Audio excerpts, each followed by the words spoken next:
Hello and welcome to It's Tomorrow News. This is R. Sriram. UK cold weather alert as Arctic freeze sees mercury plummet by 15 degrees in a matter of hours. The UK is said to be hit with a severe drop in temperature as some areas will go as low as -2 degrees over the next few weeks. Following a very mild October, Britons should start dusting off their winter coats ahead of November as weather maps drop to minus digits. A chilling Arctic blast will see the start of next month feel drastically colder as areas will plummet to temperatures between 0 and -2 degrees. Central Scotland will face the brunt of this as the majority of the country will reach maximum temperature of 1 degree on November 4th. The north of England will endure similar conditions as towns and cities from Newcastle down to Manchester will turn to freezing temperatures of -1 degree.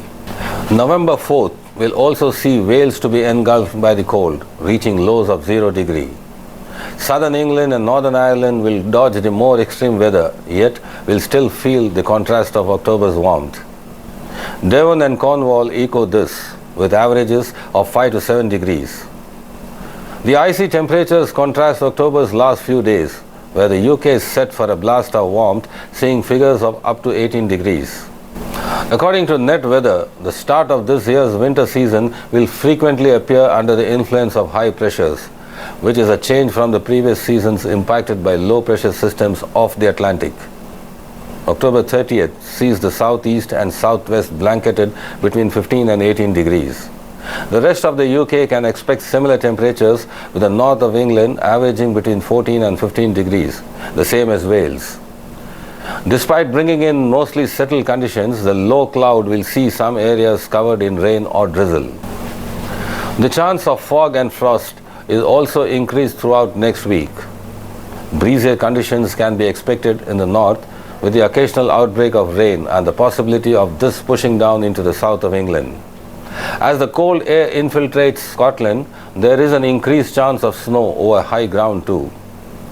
The Met Office also predicts that the start of November will be relatively dry, transitioning into a wetter period towards the middle of the month. After a mild and rainy first half of autumn in the UK, Net Weather highlights how there is a signal for the UK to become less wet and perhaps even drier than average in November and perhaps December, with rainier conditions expected in the new year. That's all for now. For more weather news updates, stay tuned with us on It's Tomorrow News. For more global weather updates like this, subscribe to our channel and hit the bell icon for regular updates. Thank you.